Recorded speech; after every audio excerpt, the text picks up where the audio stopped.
Cerita kita buka dengan sebuah fakta kuno tentang entitas yang disebut Outer Gods. Para dewa ini adalah sosok yang menciptakan banyak semesta sejak zaman purba, hingga mereka sering dijuluki sebagai The Absolutes. Seperti yang kita tahu di seri sebelumnya, semesta tempat Sung Jinwoo berada memiliki penciptanya sendiri yang bernama Absolute Being. Namun di versi Ragnarok ini terungkap sebuah kenyataan mengejutkan. Ternyata setiap semesta memiliki Tuhannya masing-masing. Sebut saja Absolute Being di tempat Jinwoo sebagai penguasa Universe 1. Karena dianugerahi hidup abadi, para Outer God ini mulai menciptakan dunia, jiwa, hingga aturan semesta hanya untuk satu hal, mengusir rasa bosan. Cara favorit mereka, mengamati peperangan tak berujung dari makhluk ciptaan mereka sendiri. Contohnya, perang abadi antara rulers dan monarchs yang diciptakan oleh Absolute Being di Universe 1. Namun, suatu hari sebuah anomali terjadi. Salah satu Outer God terbunuh oleh ciptaannya sendiri. Seperti yang kita tahu di seri sebelumnya, Absolute Being tewas di tangan para utusannya sendiri, yaitu oleh para emissaries atau bisa disebut juga para rulers. Mengetahui salah satu dari mereka mati, para sosok absolut lainnya segera berkumpul. Bukan untuk berduka, melainkan untuk saling memperebutkan warisan kekuatan yang ditinggalkan almarhum, Absolute Being. Namun, kekuatan itu tidak jatuh ke tangan sembarang orang. Kekuatan penghancur itu diwariskan kepada sosok paling setia, yaitu Ashbourne, sang Shadow Monarch terdahulu. Ashbourne lah yang menjaga esensi kekuatan ini selama ribuan tahun, hingga akhirnya ia memilih Sung Jinwoo sebagai wadah manusia yang layak untuk menyatu dengannya. Dan sekarang warisan itu belum sepenuhnya diberikan kepada anaknya. Jinwoo ingin Suho menjadi sosok yang layak terlebih dahulu sebelum memegang kekuatan absolut yang begitu besar. Beberapa tahun setelah Jinwoo pergi ke celah dimensi, fokus kita beralih kepada sang tokoh utama baru, Sung Suho. Saat ini, Suho adalah siswa SMA yang sebentar lagi lulus dan beruntung telah diterima di Universitas Seni Korea yang bergengsi. Mendengar kabar itu, teman-temannya merasa iri. Tiba-tiba, Lee Unchol datang. Meski memberikan apresiasi, ucapannya terdengar penuh sarkasme. Masih menyimpan dendam karena kekalahannya dulu, Unchol menantang Suho berduel kembali. Di mata Unchol, Suho adalah batu sandungan yang menggagalkan rencananya untuk menjadi penguasa sekolah. Dua orang siswi yang melihat mereka hanya bisa menghela napas. Mereka merasa kasihan pada Suho yang tak pernah bisa hidup tenang sejak kedua orang tuanya menghilang. Saat Unchol menyerang, Suho membalas dengan tenang menggunakan lututnya. Namun, ada yang aneh. Tendangan itu tidak menjatuhkan Unchol seperti biasanya. Suho menyadari tangan lawannya tiba-tiba menyala terang. Instingnya berteriak untuk menghindar. Pukulan Unchol menghantam loker hingga hancur berantakan. Tanpa disadari, Unchol baru saja mengalami awakening. 2 tahun berlalu sejak kejadian itu. Suho kini berjalan menuju kampusnya, meratapi nasibnya yang hingga kini belum juga terbangkitkan. Tiba-tiba, petugas asosiasi memerintahkan penduduk menjauh dari sebuah gate peringkat D di dekat kampus. Insiden gate ini muncul sejak 3 tahun lalu dan mengubah tatanan dunia. Dunia kini terbelah dua, para awakener yang memiliki kekuatan dan penduduk biasa alias mas-mas biasa seperti Suho. Woo Jinchol kemudian mendirikan asosiasi hunter untuk menaungi para awakener. Sementara itu, Suho harus bekerja banting tulang seperti semut untuk menghasilkan uang. Sekeras apapun ia mencoba, perbedaannya dengan hunter, bahkan rank E sekalipun, terasa seperti langit dan bumi. Sejak orang tuanya menghilang, Suho hidup sendirian. Ia sering melamun, bertanya-tanya apa yang akan dilakukan ayahnya jika berada di posisinya sekarang. Lamunannya pecah saat dosen seninya memuji lukisannya. Tanpa sadar, Suho menggambar sosok semut berbadan manusia. Ya, kita semua tahu siapa yang ia gambar. Namun Suho merasa heran kenapa dirinya menggambar sosok semut aneh ini. Di sisi lain, tim hunter yang dipimpin oleh Kim Jong-soo baru saja keluar dari gate. Jong-soo melaporkan adanya monster tipe humanoid baru dengan api biru aneh yang sempat melukainya. Ia menganggap luka itu sepele. Namun di tengah laporan, Jong-soo tiba-tiba kehilangan kesadaran. Api biru menyembur dari lukanya, dan ia mulai menyerang petugas asosiasi secara brutal. Layaknya zombie apokalips, semua orang yang digigit Jong-soo berubah menjadi monster api biru dan menyerang penduduk lainnya. Suasana kampus berubah menjadi neraka. Suho yang mendengar keributan segera keluar dan melihat kekacauan tersebut. Rekan mahasiswa mengira ini adalah dungeon break. Saat monster api biru itu berniat menyerang kelas, Suho berteriak menyuruh semua orang lari.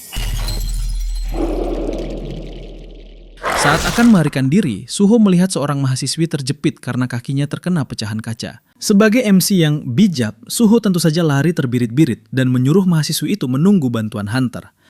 Saat berlari di lorong, Suho tak bisa membohongi hati nuraninya. Bagaimanapun ia tak bisa lari begitu saja mengabaikan mahasiswi tersebut, karena itu sama saja menyuruhnya mati. Suho bertanya lagi dalam hati, apa yang akan ayah lakukan di situasi seperti ini?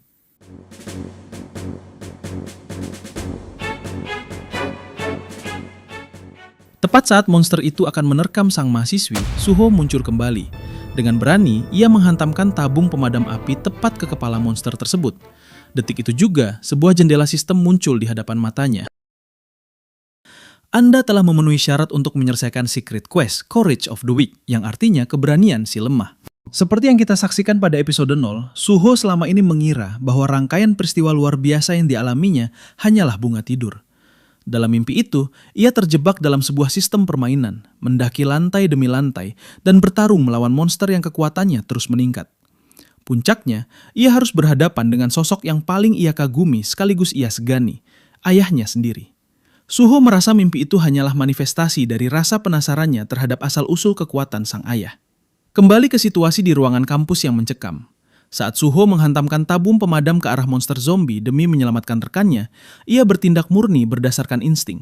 Ia hanya berpikir, jika ayah ada di posisinya saat ini, dia pasti akan melakukan hal yang sama. Setelah zombie itu terpukul mundur, ia sadar, bagi seorang manusia biasa yang belum mengalami awakening, menantang monster adalah tindakan bunuh diri. Namun, tiba-tiba, waktu seolah membeku. Di hadapan mata Suho, muncul sebuah jendela sistem transparan yang sangat familiar. Anda telah memenuhi syarat untuk menyelesaikan Secret Quest, Courage of the Weak. Anda kini layak menjadi seorang player. Suho terdiam membeku. Pesan ini identik dengan apa yang ia lihat di dalam mimpinya. Tanpa ragu, ia menerima status tersebut. Seketika, notifikasi hadiah beruntun muncul. Suho mendapatkan pasif skill legendaris yang dulu dimiliki ayahnya, Longevity. Skill ini memberikan efek instant heal, detoksifikasi racun, serta perlindungan dari segala macam debuff dan penyakit. Sistem kemudian memberikan peringatan keras. Ini bukanlah mimpi. Nyawa player hanya satu. Bertindaklah dengan hati-hati. Belum sempat rasa terkejutnya hilang, sebuah urgent quest muncul. Suho diperintahkan untuk mengalahkan Miss Burn, monster peringkat D yang ada di hadapannya. Suho segera menyuruh mahasiswi di belakangnya untuk lari, sementara ia bersiap memasang kuda-kuda. Ia mengamati musuhnya.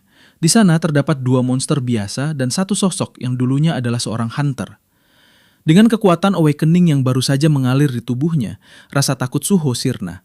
Ia melesat, mengayunkan tabung pemadamnya ke arah monster pertama. Monster itu terpental hingga tersangkut di langit-langit gedung dan hancur dalam satu hantaman.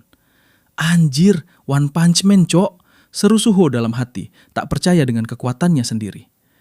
Monster kedua menerjang, namun Suho menyambutnya dengan tendangan keras yang langsung mengakhiri nyawanya.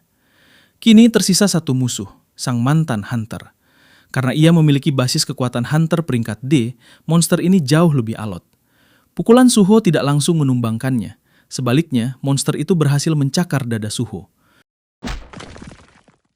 Suho sempat panik. Sial, aku akan terinfeksi zombie. Namun, keajaiban terjadi. Skill Longevity aktif seketika, menetralisir infeksi api biru dari tubuhnya sebelum menyebar. Dalam keputusasaan saat monster itu menerkamnya, Suho sempat merasa rendah diri. Jika ia kesulitan melawan mantan hunter peringkat D, apakah artinya ia hanya setingkat peringkat E?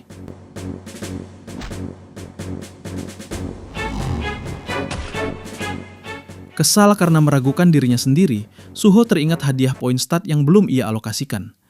Ia segera memasukkan semua poin tersebut ke dalam atribut strength, meningkatkan poinnya dari 14 menjadi 19. Seketika, otot-ototnya terasa mengeras dengan energi baru. Suho melancarkan serangan balik, menghajar monster itu tanpa ampun.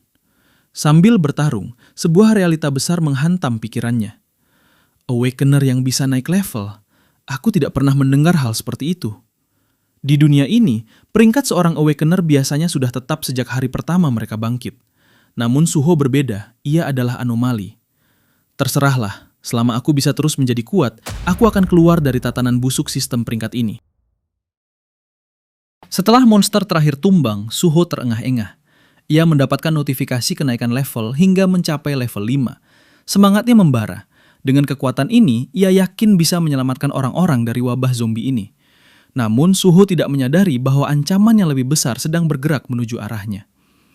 Di lantai bawah, sosok Kim Jong-soo, hunter pertama yang terinfeksi, kini telah bermutasi menjadi entitas yang jauh lebih mengerikan.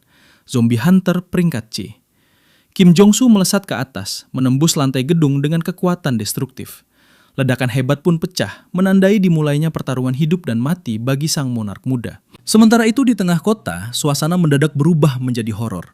Pengeras suara dari pusat komando terus mengumumkan terjadinya dungeon break di Universitas Seni Korea. Para penduduk pun diminta untuk segera mengevakuasi diri ke area aman.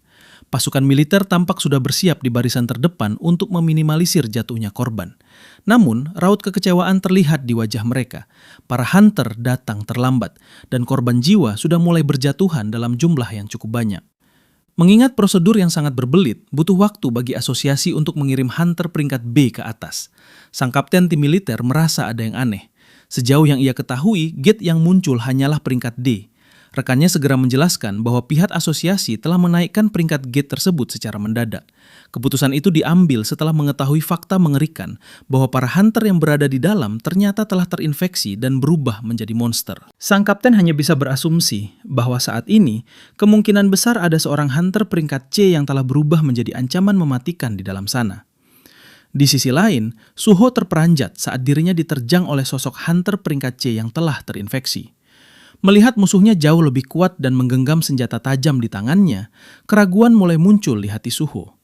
Mampukah aku mengalahkannya? Belum sempat Suho berdiri tegak, serangan beruntun dari monster itu hampir saja merenggut nyawanya. Beruntung, refleks tubuhnya masih sanggup menghindar di detik-detik terakhir. Namun, melihat daya hancur dari serangan tersebut, Suho benar-benar tersudut. Ia mencoba menciptakan celah dengan melemparkan tabung pemadam api, lalu lari dari tempat tersebut untuk memancing sang monster. Sambil berlari, Suho menyadari alasan mengapa asosiasi mengkategorikan hunter berdasarkan peringkat. Suho sadar bahwa levelnya yang sekarang mustahil bisa menang secara adu kekuatan. Rencana awalnya adalah mengulur waktu sampai bantuan hunter tiba. Namun monster itu tidak bodoh. Ia berhenti mengejar Suho dan justru melirik ke arah warga sipil yang tengah mengevakuasi diri di lantai atas gedung. Monster itu melompat, bersiap membantai mereka semua. Tidak punya pilihan lain, Suho melesat kembali demi mencegah jatuhnya lebih banyak korban. Ia melayangkan tendangan keras tepat ke kepala musuhnya, namun serangan itu seolah tidak berpengaruh apa-apa. Monster itu menyerang balik dengan ganas. Suho tahu betul, satu pukulan saja mendarat telak, nyawanya pasti melayang. Namun ia tak peduli, amarahnya memuncak melihat warga sipil tewas di depan matanya. Suho melancarkan pukulan bertubi-tubi sambil terus menghindar dengan gesit. Sampai pada satu titik, Suho berhasil mendaratkan serangan lutut. Namun lagi-lagi, fisik monster peringkat C itu terlalu tangguh. Monster itu justru mengayunkan pedangnya dengan cepat. Tubuh Suho tertebas dan terpental jauh hingga menghantam tembok dengan keras. Kondisinya kritis. Suho melirik bilah statusnya. Ia hanya menyisakan 1 health point. Suho tersenyum getir, berpikir bahwa mungkin sistem memang sengaja menahannya di ambang kematian. Namun, staminanya sudah habis. Tingkat kelelahannya telah mencapai 99%. Saat pedang monster itu melesat menuju lehernya, Suho hanya bisa pasrah, tidak mampu lagi melawan saat pedang monster tersebut mulai melesat mendekati lehernya. Tepat di saat kritis tersebut, sebuah retakan dimensi terbentuk dari kehampaan. Sebuah portal terbuka, mengeluarkan bayangan hitam yang melesat secepat kilat. Crash! Bayangan itu menghentikan pedang lawan dan mengoyak tangan monster tersebut hingga hancur. Suho yang sudah setengah sadar hanya bisa melihat sosok bayangan bertubuh semut yang asing baginya. Itulah dia, sang raja semut, Beru. Tak lama setelah itu, Suho pun jatuh pingsan. Sambil menyalurkan energi penyembuh ke tubuh Suho, Beru bergumam dengan suara yang bergetar karena marah. Ini semua terjadi karena aku terlambat. Pasti kaulah hama rendahan yang berani menyakiti yang mulia. Dengan amarah yang meluap-luap, Beru mengamuk. Ia mengoyak tubuh monster peringkat C itu dalam sekali serangan. Tidak berhenti di situ,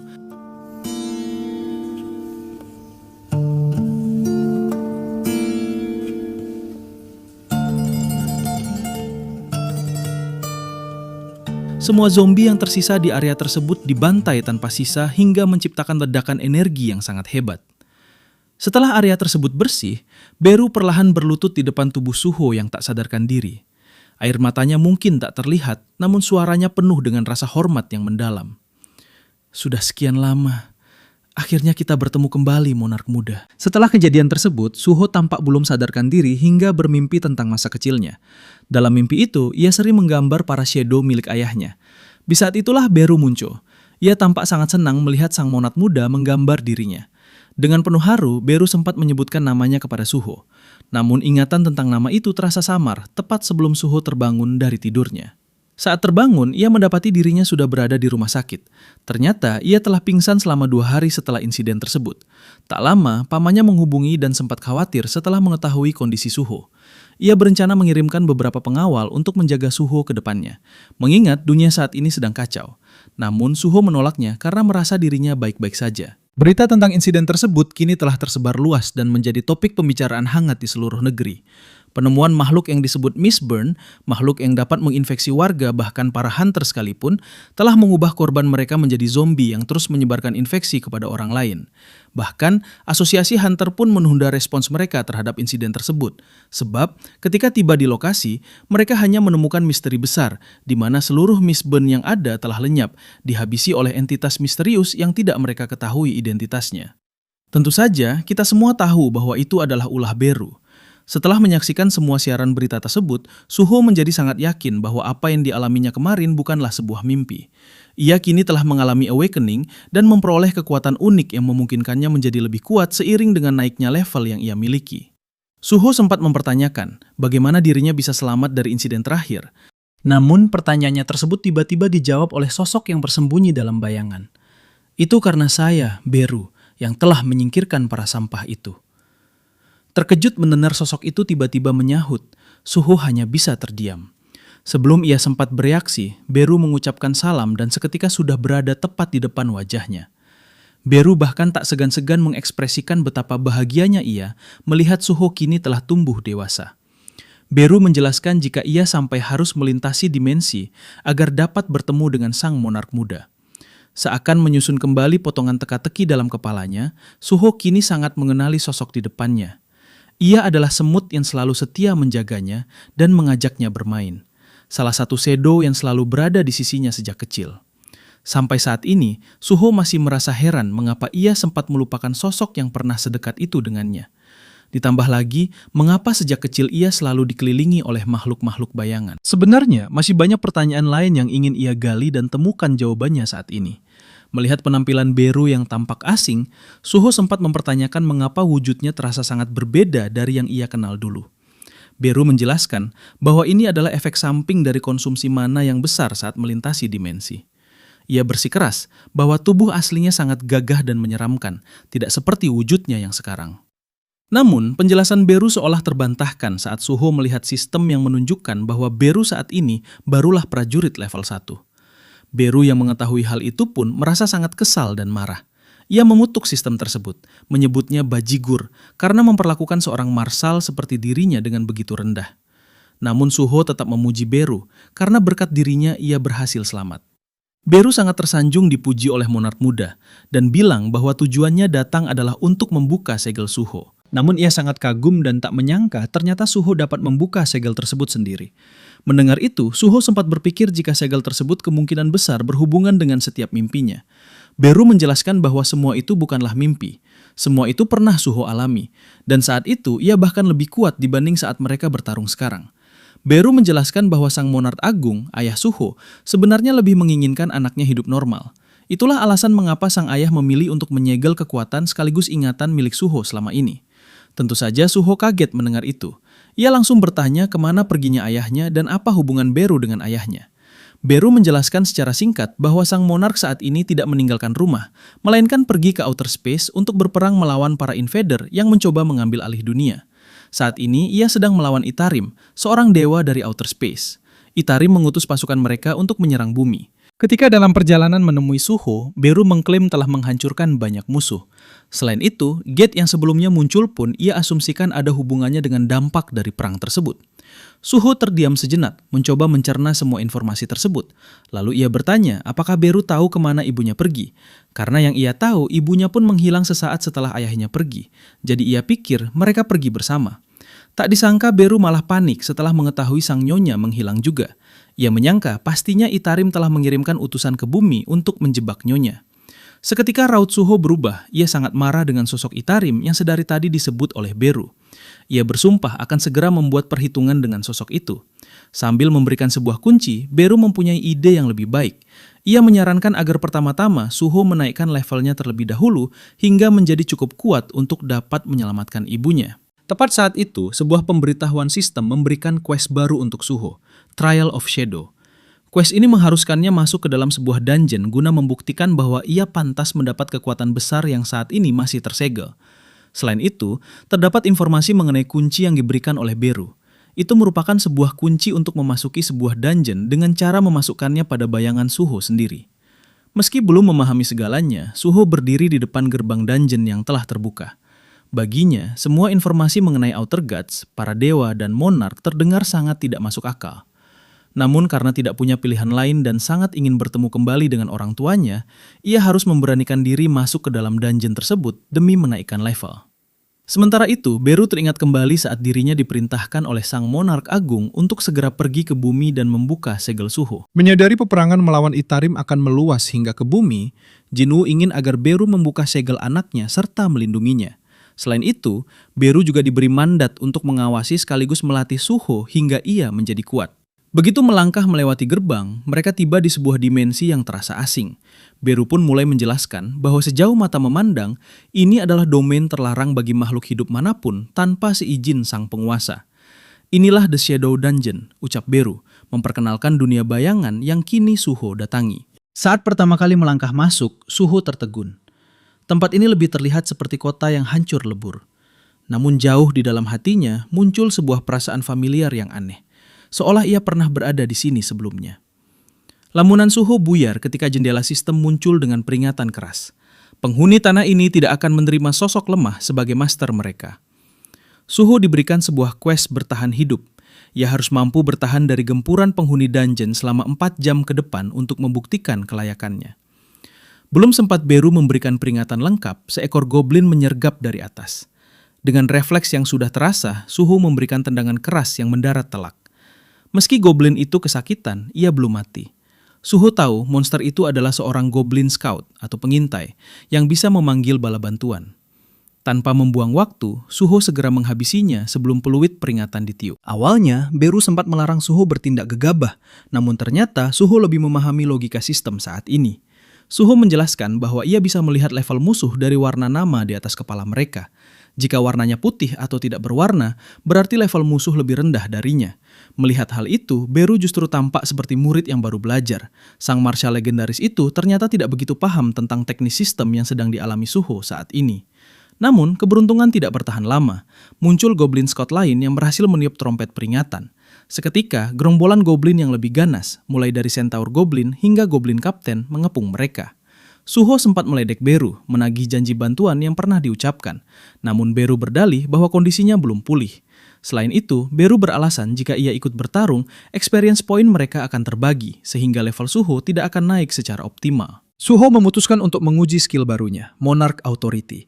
Tanpa mengonsumsi mana sedikit pun, Suho mampu mengendalikan senjata di sekitarnya hanya dengan kehendak pikirannya.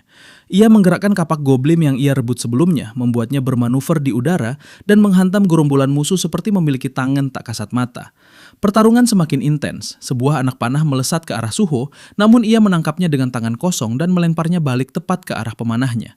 Beru yang menyaksikan itu terpukau. Ia teringat masa kecil Suho, di mana sang pangeran muda sudah bisa menggunakan otoritas warisan ayahnya dengan sangat alami. Beru bergumam dalam hati bahwa kekuatan Shadow Monarch sejatinya diciptakan untuk menghancurkan. Di dunia yang damai, kekuatan ini adalah gangguan. Namun sekarang, saat bumi mulai diinvasi oleh Apostel Itarim, kekuatan inilah yang akan menjadi cahaya pelindung semesta. Karena terlalu asyik menganalisis beban maksimal Monarch Authority-nya, Suho sempat lengah. Seorang musuh berhasil menusuk punggungnya dari belakang. Beru panik, apalagi saat itu Goblin Centurion mulai mendekat. Sambil menahan perih, Suho mencabut pisau di punggungnya dan melemparkannya sekuat tenaga hingga menembus jantung sang Centurion. Meski tubuhnya penuh luka, Suho merasa jauh lebih hidup. Ia terus bertarung selama berjam-jam demi menyelesaikan quest tersebut. Di detik-detik terakhir saat staminanya mencapai batas dan health point-nya merosot tajam, sebuah notifikasi muncul. Suho mendapatkan pasif skill baru bernama Resilience yang mampu mengurangi damage lawan sebanyak 20%. Quest berakhir, Suho berhasil bertahan hidup dengan kenaikan level yang signifikan. Melihat mayat yang berserakan, Beru hanya bisa terkagum-kagum, meski ia harus kembali menerima ejekan Suho karena numpang nonton sepanjang pertarungan. Sistem memberikan hadiah berupa runestone.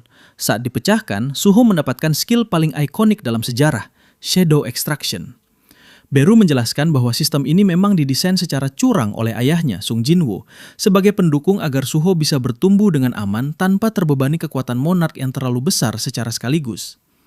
Suho kini memiliki kemampuan untuk membangkitkan mayat menjadi prajurit bayangan yang setia. Untuk saat ini, kapasitasnya terbatas hanya untuk 3 bayangan saja. Meski Suho tahu tipe summoner sering dianggap lemah oleh hunter lain, ia merasa kekuatan ini sangat luar biasa. Kini, tiba saatnya pembuktian. Sistem meminta Suho memberikan kalimat komando khusus untuk memulai ekstraksi. Mata Beru berbinar penuh gairah. Ia sangat merindukan momen ini. Baginya, melihat Suho mengucapkan kata perintah itu adalah kehormatan tertinggi. Suho melangkah maju ke arah jasad Goblin Centurion. Beru gemetar hebat. Ia tahu sejarah besar akan terulang kembali di tempat ini. Suho membuka telapak tangannya di atas jasad tersebut, melepaskan otoritasnya, dan mengucapkan satu kata yang akan mengubah takdirnya. Arise. Ketika Suho mencoba memanggil bayangan pertamanya, anehnya sosok yang terbentuk justru tidak sesuai dengan ekspektasinya.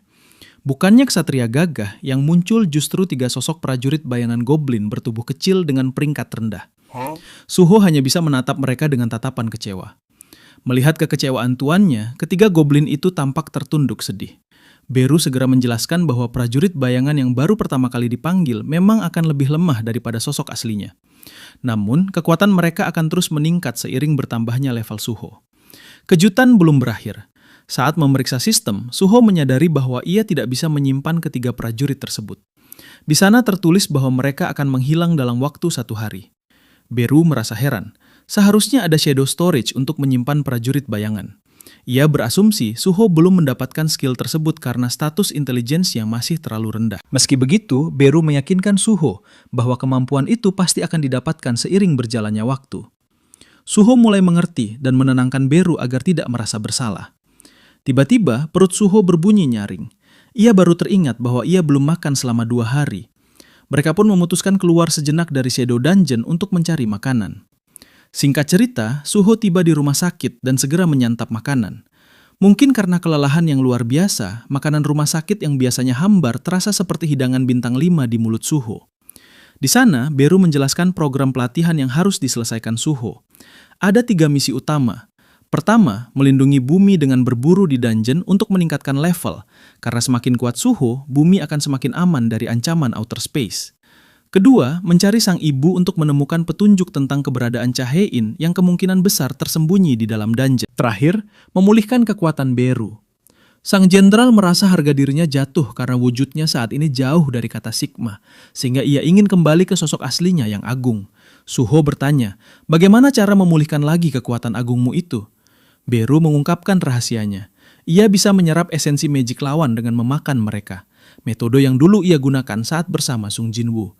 Suho menyimpulkan bahwa kunci dari semua misi ini adalah satu, masuk ke dungeon.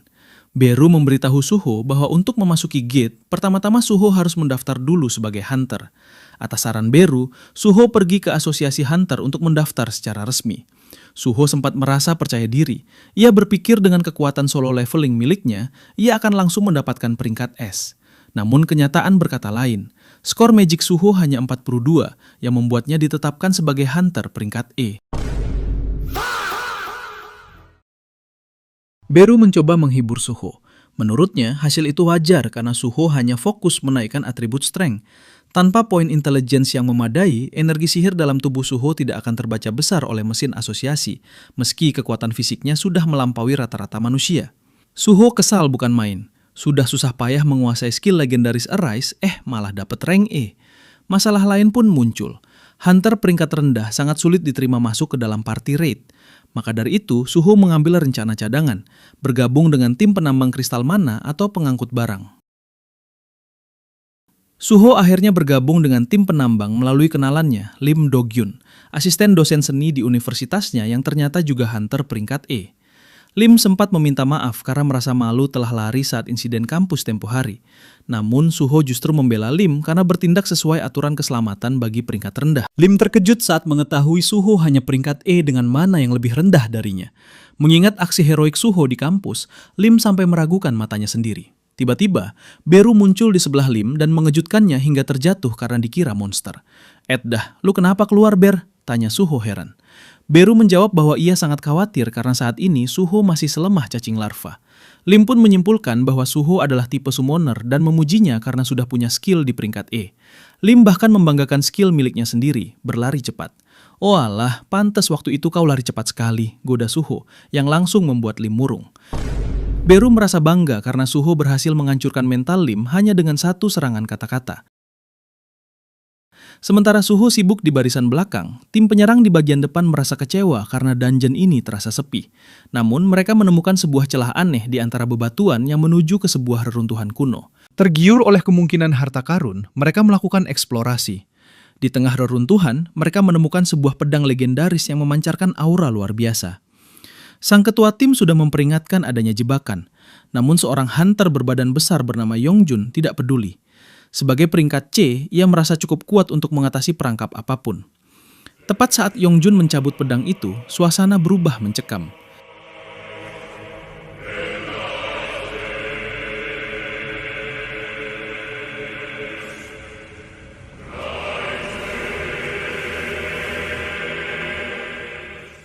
Ketua tim yang baru saja bernapas lega tiba-tiba tewas seketika di tangan Yongjun sendiri. Mata Yongjun berubah gelap, dikendalikan oleh sesuatu yang haus darah. "Siapa yang berani menginginkan pedang milik Monarch of Fangs?" ucap Yongjun dengan suara yang sangar. Ternyata pedang itu adalah warisan dari Rakan, sang Monarch of the Beast. Pedang warisan Rakan telah sepenuhnya mengambil alih kesadaran Yongjun. Pedang itu seolah memiliki jiwa sendiri, memerintah inangnya untuk membantai siapapun yang berani menginjakkan kaki di wilayah sang Monarch of Fangs. Kekacauan pecah. Anggota tim penyerang kocar-kacir mencoba melarikan diri dari tebasan brutal Yongjun.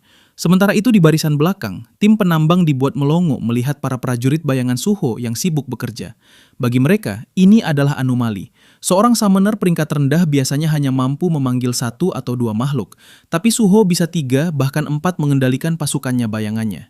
Suho menyeringai puas, menyadari bahwa para bayangan ini adalah pekerja sempurna. Mereka bekerja tanpa lelah dan tidak pernah mengeluh, tidak seperti Gen Z. Namun Beru justru merana. Harga dirinya sebagai marshal pasukan bayangan seolah jatuh ke titik terendah karena pasukannya hanya diperintahkan untuk menambang, bukan baku hantam. "Tuanku, bukankah tujuan kita ke sini adalah untuk berburu dan menaikkan level?" protes Beru dengan agak kecewa. Suho menjelaskan bahwa ia tidak bisa langsung ikut bertarung dengan para hunter kelas atas. Bagaimanapun, ia harus mematuhi aturan asosiasi, di mana seorang hunter peringkat E tidak bisa sembarangan masuk ke dalam dungeon sesuka hati mereka. Namun, Suho mencoba menenangkan Beru karena ia sudah memiliki rencana ke depan. Ia mendengar informasi bahwa alat pengukur yang digunakan asosiasi akhir-akhir ini masih sering mengalami kekeliruan dalam membagi para hunter ke dalam beberapa peringkat.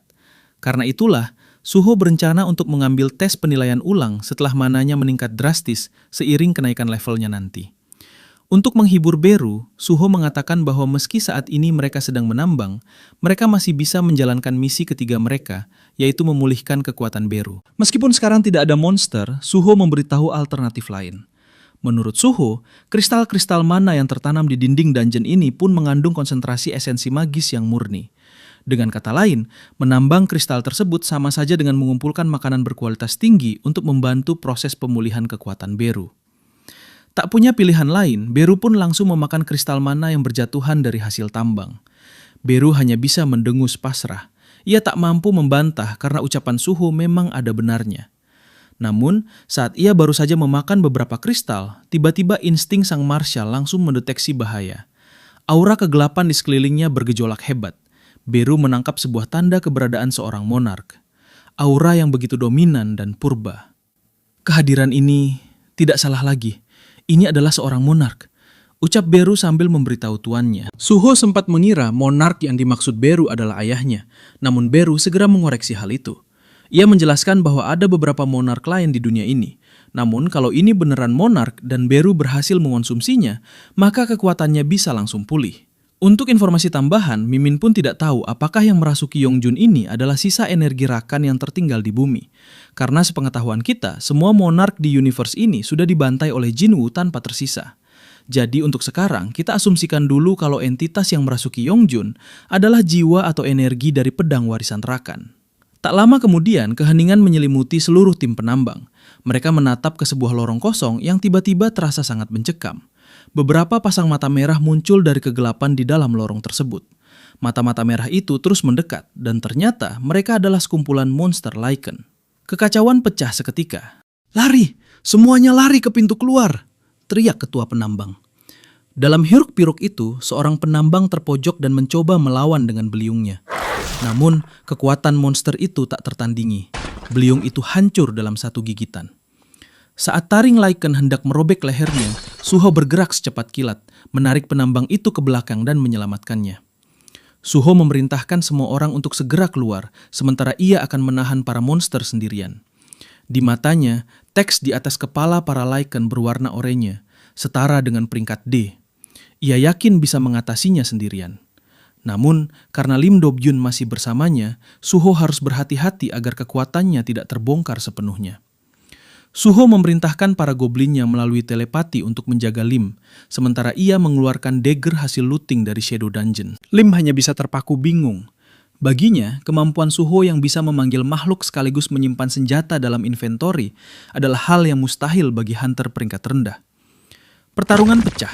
Suho meluncur bagai kilat, menebas tubuh Lycan pertama dan segera berseru. "Oki." Karena slot bayangan Suho terbatas hanya 3, ia harus merelakan para goblinnya. Satu persatu, goblin-goblin kecil itu lenyap, digantikan oleh bayangan Lycan yang jauh lebih tangguh.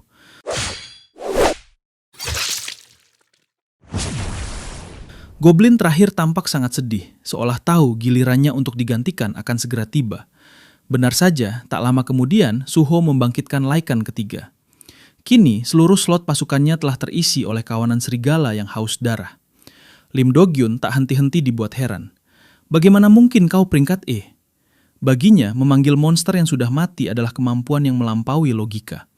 Lim mulai curiga bahwa Suho adalah seorang false ranker, hunter kuat yang sengaja menyembunyikan identitas aslinya. Tiba-tiba, sebuah quest darurat muncul. Habisi musuh yang berniat membunuh player. Suho menyadari bahwa kawanan Lycan tadi hanyalah umpan. Yongjun muncul dari kegelapan. Lim yang melihatnya sempat merasa lega dan senang karena akhirnya mereka bertemu dengan hunter peringkat atas. Ia berniat segera melaporkan situasi yang terjadi, berharap mereka bisa segera diselamatkan. Diliputi kecurigaan, Suho segera memperingatkan Lim jangan mendekati Yongjun. Benar saja, tanpa sepatah kata pun, Yongjun mengayunkan pedangnya dengan niat membunuh ke arah Lim. Di detik yang krusial, Suho menarik tubuh Lim ke belakang, membuat bilah tajam pedang Yongjun hanya menyambar angin kosong tepat di depan wajah Lim yang pucat pasi. Setelah berhasil menyelamatkan Lim, Suho segera memerintahkan prajurit bayangan Lycan-nya untuk menyerang Yongjun yang bertingkah aneh. Suho menduga kasus ini serupa dengan insiden zombie yang pernah ia saksikan sebelumnya. "Ber, apakah dia monark yang kamu maksud?" tanya Suho. Beru menjelaskan bahwa Yongjun memang memiliki energi monark, tetapi ia terlalu lemah untuk disebut sebagai seorang monark. Beru menyuruh Suho untuk mundur dikarenakan di level dan kekuatan Suho saat ini, Suho tidak ada kesempatan menang untuk melawan Yongjun. Ditambah lagi, kondisi Beru masih tidak memungkinkan untuk banyak membantu. Mendengar semua penjelasan tersebut, alih-alih melarikan diri, Suho malah langsung membuka inventorinya. Sementara itu, Beru yang melihat tindakan tersebut merasa heran sekaligus khawatir, bertanya-tanya kenapa tuannya nekat untuk melawan Yongjun secara langsung. Suho menenangkan Beru dengan menjelaskan bahwa sistem selalu memastikan keselamatannya. Sistem tidak akan memberikan quest tanpa perhitungan yang matang, sehingga Suho yakin ia memiliki peluang nyata untuk mengalahkan Yongjun dalam pertarungan tersebut. Selain itu, Suho menyadari bahwa jika ia tidak berani mencoba, ia tidak akan pernah bertambah kuat.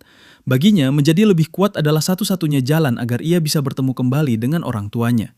Sambil mengeluarkan seluruh senjata yang ada di inventorinya, Suho bilang, "Aku akan mengalahkan entitas yang lebih kuat agar menjadi lebih kuat dengan cepat." Mendengar itu, Beru yang mengamati merasa takjub. Meskipun berkali-kali terdesak dalam situasi hidup dan mati, sang monark muda tetap bertarung tanpa sedikit pun niat untuk melarikan diri. Beru seolah melihat bayangan Sung Jinwoo di masa muda dalam diri Suho. Meski fisiknya saat ini masih rapuh, Suho memiliki jiwa baja yang sama dengan ayahnya. Beru menjelaskan bahwa yang merasuki Yongjun adalah jiwa dari pedang milik Monarch of Fangs, Rakan. Pedang itu memiliki kesadaran sendiri, layaknya palu Mjolnir milik Thor.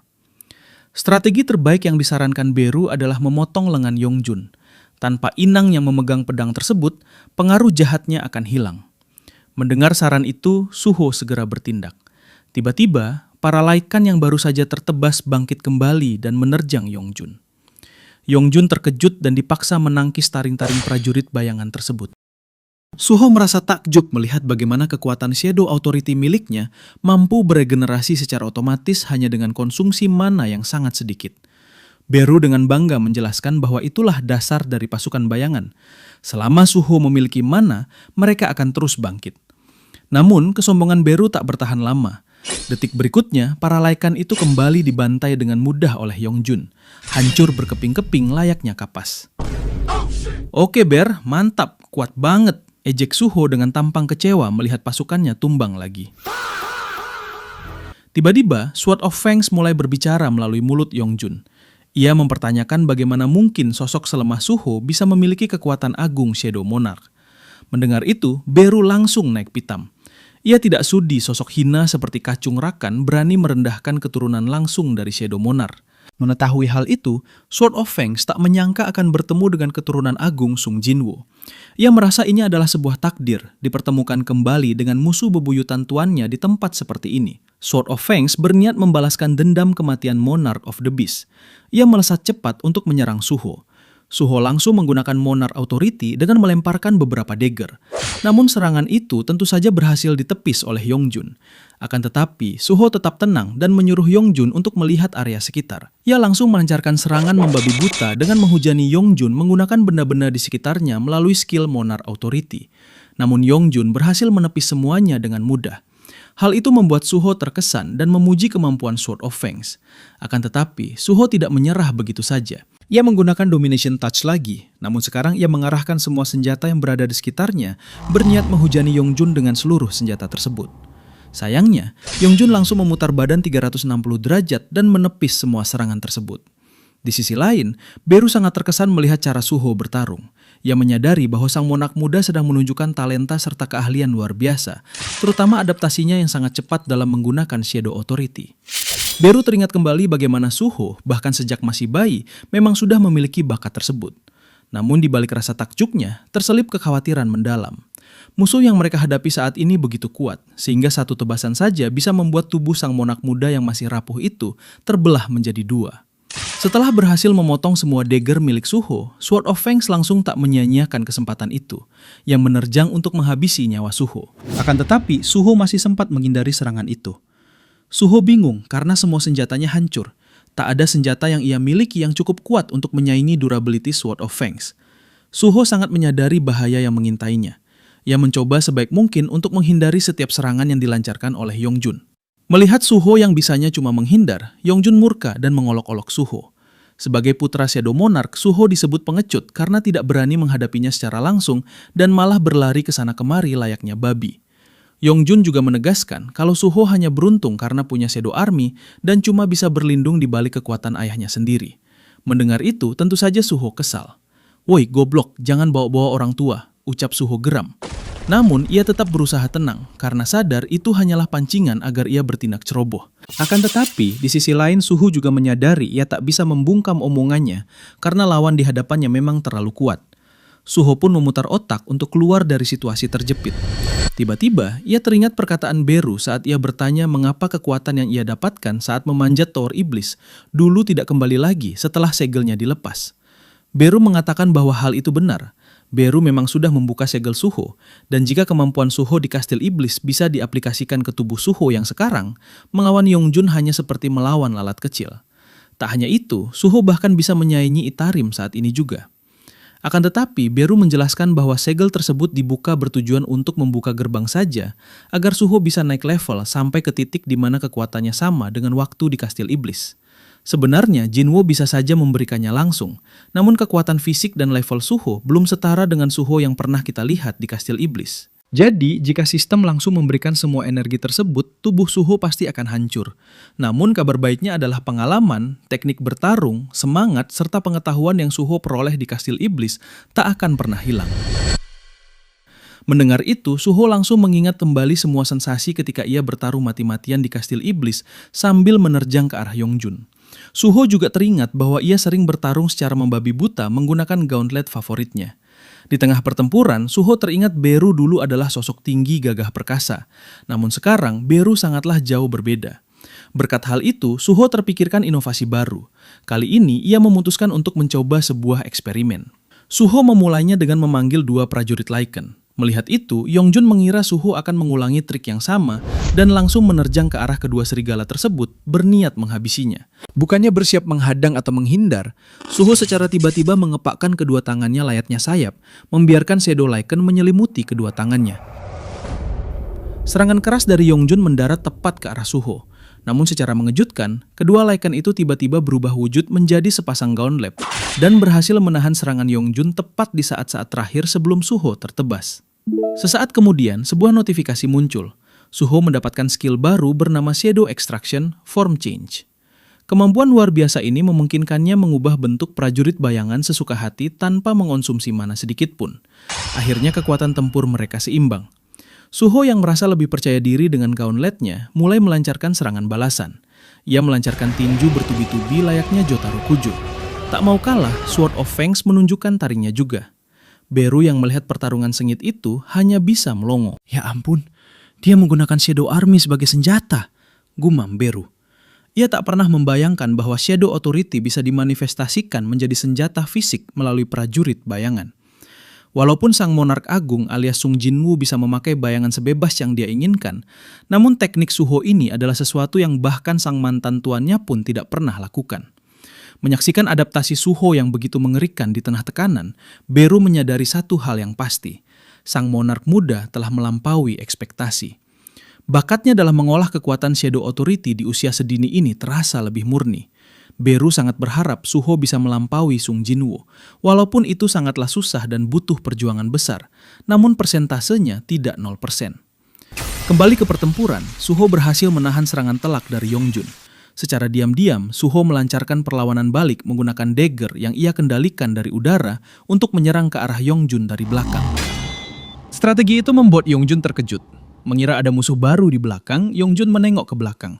Suho yang melihat Yongjun lengah langsung mengambil kesempatan emas itu. Mengerahkan semua tenaganya, ia berseru, Checkmate. Suho menghempaskan tubuh Yongjun hingga terpental jauh ke belakang menghantam dinding dengan sangat keras. Yongjun murka karena terkecoh dengan strategi murahan seperti itu. Namun Suho tidak memberinya kesempatan sedikit pun. Ia langsung menerjang dan menyerang kembali dengan badai senjata melalui skill Monarch Authority. Yongjun mencoba melawan, namun sayang Suho menggunakan skill Mutilation dan berhasil memotong tangan Yongjun. Walaupun skill Mutilation versi light ini tidak sekuat ayahnya, namun ini lebih dari cukup untuk membuat tangan Yongjun terputus. Akhirnya Suho pun berhasil mengalahkannya. Sang pewaris Shadow Monarch resmi menundukkan kesombongan Sword of Fangs. Beru langsung menyanjung dan memuji Suho, menyatakan bahwa ia sama sekali tidak pernah meragukan kekuatan sang monark muda. Ah, bacot Ber. Tadi sebelum bertanding kamu sempat ragu, timpal Suho datar. Terlepas dari itu, Suho merasa puas karena berhasil mempelajari gaya bertarung baru. Ia segera memeriksa hadiah sistemnya dan mendapati sebuah skill bernama Storm Slash. Teknik pedang ini mampu mencincang banyak musuh sekaligus dalam satu tebasan, mirip skill Mutilation milik Jinwoo, namun dengan area serangan yang jauh lebih luas. Suho ingin segera mengujinya menggunakan Sword of Fangs. Di sisi lain, pedang itu, yang mulai sekarang kita sebut saja Fangs, masih meratapi kekalahannya.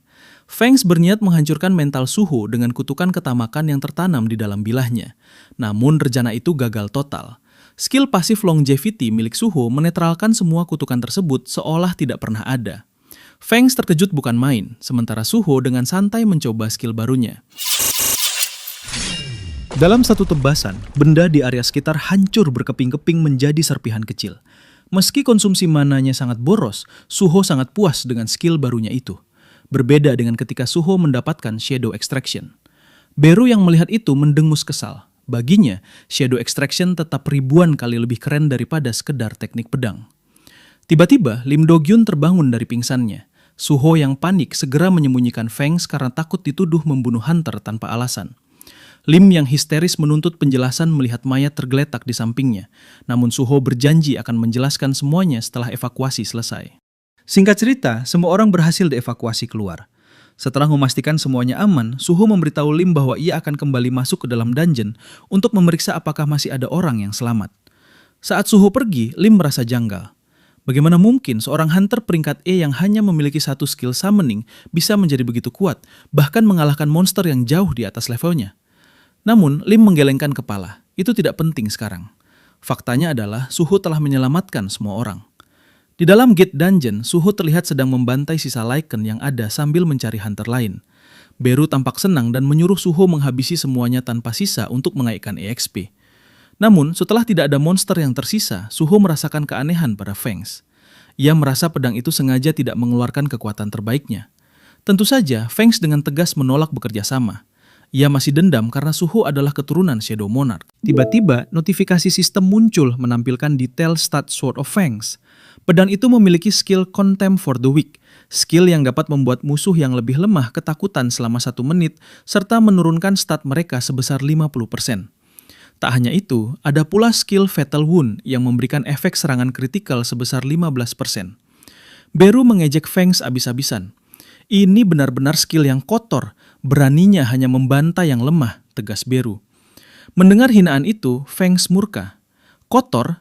Katakan padaku, hunter macam apa di dunia ini yang mau memburu musuh yang lebih kuat dari diri mereka? Pertanyaanmu kocak sekali. Monark muda mampu mengalahkanmu, padahal kau jauh lebih kuat darinya. Sok ngomong naon deh anjing, geram Beru. Mendengar itu, Fangs hanya terbata-bata, tak mampu menjawab. Awalnya semut yang bicara, sekarang pedang. Hadeh, gumam Suho dari kejauhan. Suho melangkah menuju reruntuhan kuil tempat Fang sebelumnya disimpan. Ekspresinya berubah datar saat melihat mayat-mayat tim penyerang yang tumbang dengan darah berceceran. Beru mengkonfirmasi bahwa tidak ada yang bisa diselamatkan. Fang yang merasa terpojok langsung membela diri. Aku hanya membunuh mereka karena berani mengusik tempat ini. Ini misiku untuk melindungi kuil peninggalan Beast Monarch. Kesal karena pedang itu terlalu banyak bicara, Suho menarik Fang dan menancapkannya ke tanah. Kau diam dulu. Suho kemudian bertanya pada Beru apakah ia bisa membangkitkan manusia. Beru menjawab bahwa semua makhluk bisa diubah menjadi Shadow Army, termasuk manusia. Suho mengulurkan tangannya di atas para mayat tersebut. Namun, alih-alih melakukan ekstraksi, ia malah mengangkat mereka untuk dievakuasi. Anda tidak akan menggunakan Shadow Extraction? Seru Beru heran. Suho menjawab pelan. Aku tidak tega membangkitkan mereka hanya untuk dipaksa bertarung lagi. Bagiku, itu adalah hukuman, bukan penghargaan bagi mereka yang sudah berjasa. Beru dan Fangs terdiam mendengar pernyataan bijak itu. Di dalam kuil Monarch of the Beast, pikiran Suho dipenuhi tanya. Sebenarnya, entitas macam apa para monark itu? Dan apa hubungan mereka dengan Itarim, dewa dari outer space yang mengancam dunia? Beru menjelaskan, Itarim merupakan entitas baru yang disebut dengan Outer God yang merupakan musuh yang dilawan Sung Jinwoo saat ini, namun di universe yang berbeda. Sedangkan para monark adalah musuh sebelumnya di universe yang kita tempati saat ini. Beru memberitahu Suho total ada 9 monark, di antaranya adalah seperti yang kita tahu di seri sebelumnya seperti Rakan, Queresha, Tarnak, Baran, Legia, Silat, Yogumun, Antares, dan terakhir ayah Suho alias Sung Jinwoo. Meskipun ke-9 monark memiliki kekuatan luar biasa, monark-monark itu berniat jahat untuk menginvasi bumi dan menjadikan bumi sebagai medan perang. Namun ayahmu Sung Jinwoo berhasil menggagalkan rencana mereka serta membunuh mereka semua. Meskipun sesama monark, tapi Shadow Monarch memilih untuk membela kubu manusia. Mendengar fakta itu, Suho terlihat tak menyangka bahwa ayahnya dapat melakukan hal tersebut. Merasa teringat kembali, Fang segera mengonfirmasi hal tersebut. Ia membenarkan apa yang Beru katakan barusan. Tuannya yang merupakan Beast Monarch telah dibunuh oleh Shadow Monarch. Saat ini pun ia masih merasa dendam. Fang sangat ingin mencabik-cabik Suho berkeping-keping dan melemparkan mayatnya ke kumpulan serigala. Namun alih-alih murka dengan pernyataan Fang, Suho lebih memilih bersikap bijaksana dan berpikir jernih. Suho mengerti perasaan Fang. Bagaimanapun ayahnya kala itu tak punya pilihan lain selain harus melakukan itu demi bisa melindungi bumi tempat ia tinggal. Sama halnya seperti Fangs yang berusaha melindungi kuil tersebut untuk menghormati warisan dari tuannya dulu. Sederhananya kita itu sama. Kita hanya membuat keputusan yang rasional, yakni melindungi hal yang berharga bagi kita. Saat itulah Suho menarik benang merahnya dan mencoba bernegosiasi dengan Fangs. Jika memang Fangs ingin melindungi tempat tersebut, mengapa ia harus memusuhi ayahnya yang notabene berusaha untuk melindungi bumi dari kehancuran? Bukankah jika bumi hancur, tempat yang saat ini Fangs lindungi pun akan ikut hancur? Selain itu, Suho berniat untuk menjadi lebih kuat dengan cara apapun untuk dapat bertemu kembali dengan ayah dan ibunya yang saat ini tak bisa ia temui karena keberadaan Outer God. Awalnya, Feng sempat tidak mengerti maksud arah pembicaraan dari Suho. Namun Suho menjelaskan maksudnya, mengapa Feng tidak bekerja sama saja dengannya untuk dapat melindungi bumi, agar kuil yang saat ini ia lindungi tidak ikut hancur dari invasi Itarim. Sempat terdiam sejenak karena merasa tidak percaya, Feng harus bekerja sama dengan darah daging dari musuh bebuyutan tuannya. Bagaimana jika kita beraliansi mengalahkan Itarim? Tanya Suho sambil memegang Feng. Singkat cerita, beberapa waktu berlalu. Shin berpindah ke sebuah kafe. Lim Do-gyun sedang diwawancarai wartawan. Ia berniat membuat Suho viral agar rekannya itu mendapat perlakuan lebih baik meskipun hanya berstatus peringkat E. Karena menurutnya hanya dengan cara ini ia bisa membalaskan kebaikan Suho tempo lalu. Tak lama, artikel tentang Hunter peringkat E penyelamat dungeon pun meledak di internet. Kesaksian Lim dan para penambang lainnya membuat publik geger. Berita ini sampai ke markas Guild Tortoise. Tim manajemen yang kebetulan sedang mencari porter tambahan alias pengangkut barang tersentak ketika melihat profil Suho. Yongho, kepala tim, merasa sangat penasaran. Ia yakin kemampuan Suho perlu dievaluasi ulang. Karena jika benar seorang peringkat E bisa mengevakuasi tim skuad penyerang sendirian, maka merekrutnya akan mengangkat nama baik guild mereka secara drastis. Tanpa membuang waktu, mereka berencana untuk segera menghubungi Sung Suho. Setelah berita tentang aksi heroik Suho viral, pesan dari berbagai guild mulai membanjiri ponselnya. Yongho, kepala manajemen guild Black Tortoise, menunggu dengan cemas. Ia yakin Suho akan melompat kegirangan saat diundang bergabung ke guild besar mereka, meski hanya sebagai hunter peringkat E. Namun, kenyataan pahit menghantam. Suho menolak tawaran itu mentah-mentah. Yongho tak habis pikir. Di zaman sekarang, mana ada hunter yang nekat bergerak tanpa guild kecuali dia adalah peringkat S. Pegawainya hanya bisa menghibur, berharap suatu saat Suho akan menyadari kesalahannya. Di tempat lain, Suho sebenarnya merasa sedikit kecewa. Semua tawaran yang datang hanya mempekerjakannya sebagai tim pengumpul mayat atau pembawa barang.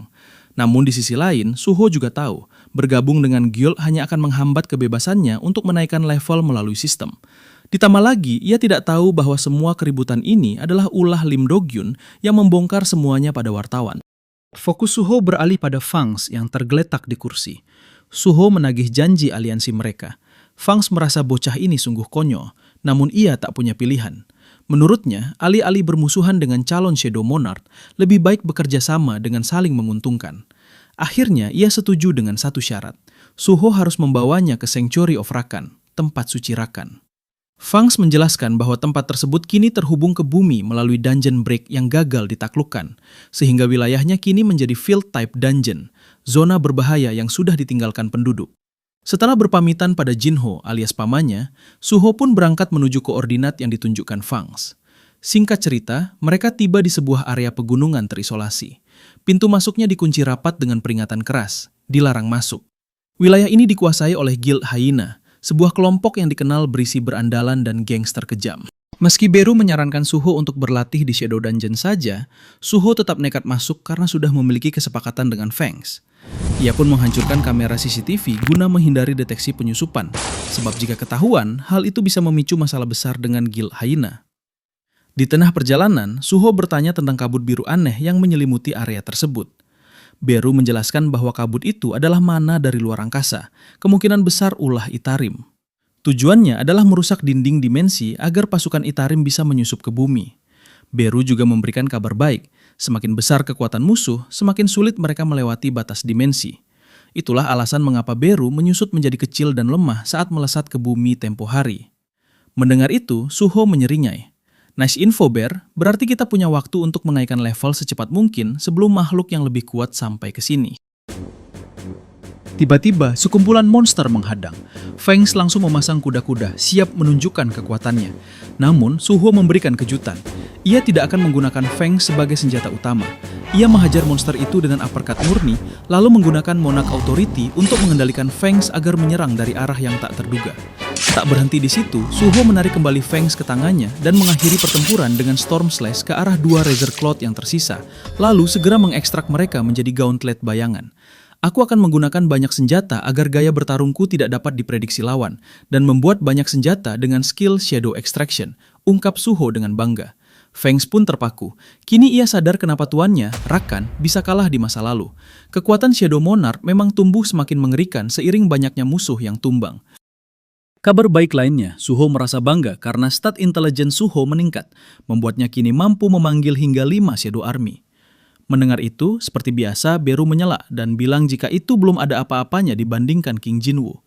Namun sebelum Beru sempat menyelesaikan kata-katanya, Suho mengeplak kepala Beru menyuruhnya untuk diam. Singkat cerita, mereka pun melanjutkan perjalanan hingga tiba di suatu area yang sangat mencurigakan. Sambil mengendap-endap melihat situasinya, Fangs bilang, "Disinilah letak gate menuju tanah suci seharusnya berada." Di sana, mereka tak menyangka bahwa masih ada orang yang berkeliaran di tengah malam begini.